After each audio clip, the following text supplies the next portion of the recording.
کراچی میں مختلف واقعات کے دوران وکیل سمیت 3 افراد جاں بحق ہو گئے۔ سولجر بازار میں قائم رہائشی فلیٹ کی پارکنگ میں فائرنگ سے ملک ناصر نامی وکیل قتل ہو گیا۔ پولیس کے مطابق نامعلوم ملزمان نے ٹارگٹ کر کے قتل کیا۔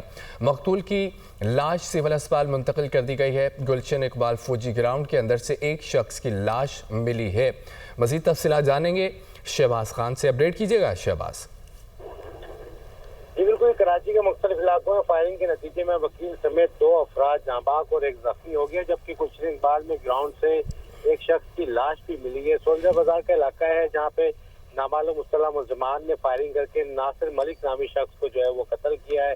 پولیس کے مطابق مقتول وکیل تھے جنہیں ٹارگٹ کر کے قتل کیا گیا۔ جاؤکو سے 9mm پستول کی گولیوں کے خالی خول ملے ہیں جنہیں فورنسک کے لیے جو ہے وہ بھجوا دیا گیا ہے۔ ادھر ملید ندی کے قریب بھی فائرنگ سے سجاد حمید نامی شخص جو ہے وہ جاں بحق ہو گیا ہے۔ ریسکیو کام کے مطابق واقعہ ڈکیتی مزاحمت کے دوران پیش آیا، تاہم پولیس کا کہنا ہے کہ واقعے کے حوالے سے مزید جو ہے وہ تحقیقات کی جا رہی ہے۔ اس کے علاوہ لیاری جہان آباد میں بھی فائرنگ سے آفاق نامی شخص زخمی ہوا ہے جسے طبی امداد کے لیے اسپتال منتقل کر دیا گیا ہے۔ پولیس کے مطابق فائرنگ واقعے کی جو ہے وہ تحقیقات کی جا رہی ہے۔ دوسری جانب گلشن اقبال بلاک 13A کے قریب گراؤنڈ سے ایک شخص کی لاش ملی ہے۔ پولیس کا کہنا ہے کہ لاش 3 سے 4 روز پرانی معلوم ہوتی ہے، تاہم لاش کی شناخت نہیں ہو سکی ہے اور وجہ ہلاکت جاننے کے لیے جو ہے لاش کو پوسٹ مارٹم کے لیے اسپتال منتقل کر دیا گیا ہے۔ بہت شکریہ اپڈیٹ کرنے کے لیے شہباز۔ خبر یہ بھی ہے کہ باغ آزاد کشمیر کے نوائی علاقے دیر کوٹ میں خوفناک حادثہ پیش آیا۔ راجکوٹی میں جیپ کھائی میں جا گری۔ حادثے میں 3 خواتین سمیت 4 افراد جاں بحق ہو گئے۔ متعدد زخمی ہوئے، زخمیوں کو اسپتال منتقل کر دیا گیا۔ افسوسناک خبر ہے، باغ آزاد کشمیر کے نوائی علاقے میں خوفناک حادثہ پیش آ گیا۔ راجکوٹی میں جیپ کھائی میں جا گری۔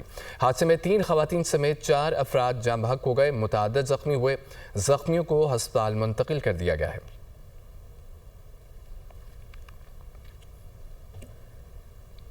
عالمی منظرنامے سے خبر آپ کو دیں کہ برطانیہ، جرمنی اور اسپین میں غزہ میں اسرائیلی جبر کے خلاف احتجاج ہوا۔ اسرائیل غزہ میں بچوں کا قتل عام اور نسل کشی بند کرے، مظاہرین کا یہ مطالبہ ہے۔ لندن میں پولیس فلسطین کے حامی مظاہرین پر ٹوٹ پڑی، 500 کے قریب مظاہرین گرفتار کر لیے گئے۔ برطانوی پولیس نے نابینا شہری کو فلسطین کے حق میں احتجاج کرنے پر گرفتار۔ نابینا شہری کا فلسطین کی آزادی تک احتجاج جاری رکھنے کا اعلان۔ غزہ میں اسرائیلی سفاکیت جاری ہے۔ گزشتہ چند گھنٹوں میں 50 فلسطینیوں کو شہید کر دیا گیا۔ اسرائیلی جارحیت میں حماس رہنما خلیل الحیہ کے 2 بھتیجے شہید ہو گئے۔ حماس سربراہ کے بھتیجوں کو شمالی غزہ میں شہید کیا گیا۔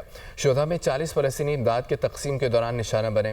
قدس بریگیڈز کے اسرائیل پر 2 راکٹ حملے اور اسلامک جہاد نے اسرائیل پر راکٹ حملوں کی ویڈیو جاری کر دی ہے۔ غزہ میں شہداء کی تعداد 61,370 ہو گئی ہے۔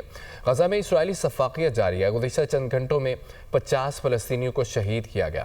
یوکرینی صدر کا مشرقی علاقے میں امن مذاکرات کے دوران روسی کنٹرول پر شدید رد عمل کہا۔ صدر ٹرمپ اور پیوٹن میں بات چیت کے دوران یوکرینی زمین پر روسی قبضے کو مسترد کرتا ہوں۔ برطانیہ میں اتحادیوں کے ساتھ بات چیت تعمیری رہی۔ اجلاس میں برطانوی، امریکی، فرانسیسی، جرمن، اٹلی، فن لینڈ اور پولینڈ کے حکام شریک ہوئے۔ اجلاس کا مقصد روس کے ساتھ سیز فائر پر لاحمل کا جائزہ تھا۔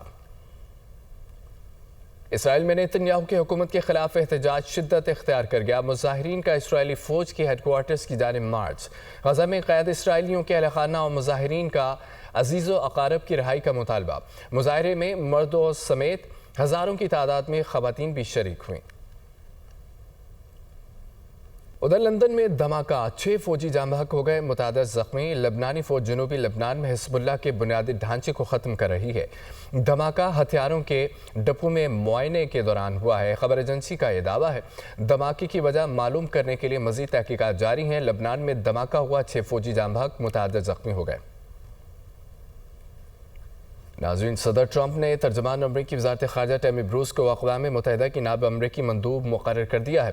ٹیمی بروس ایک قابل صحافی اور مصنف ہے۔ اقوام متحدہ میں ٹیمی کی تعیناتی باعث مسرت ہے۔ ٹیمی بروس کو اقوام متحدہ میں امریکی سفیر بننے پر مبارکباد دیتا ہوں، ڈونلڈ ٹرمپ کی جانب سے یہ کہا گیا۔ ٹیمی بروس کا ڈونلڈ ٹرمپ کے فیصلے کا خیر مقدم۔ اقوام متحدہ میں بطور امریکی سفیر میری نمائندگی قابل فخر ہے، ٹیمی بروس نے یہ کہا۔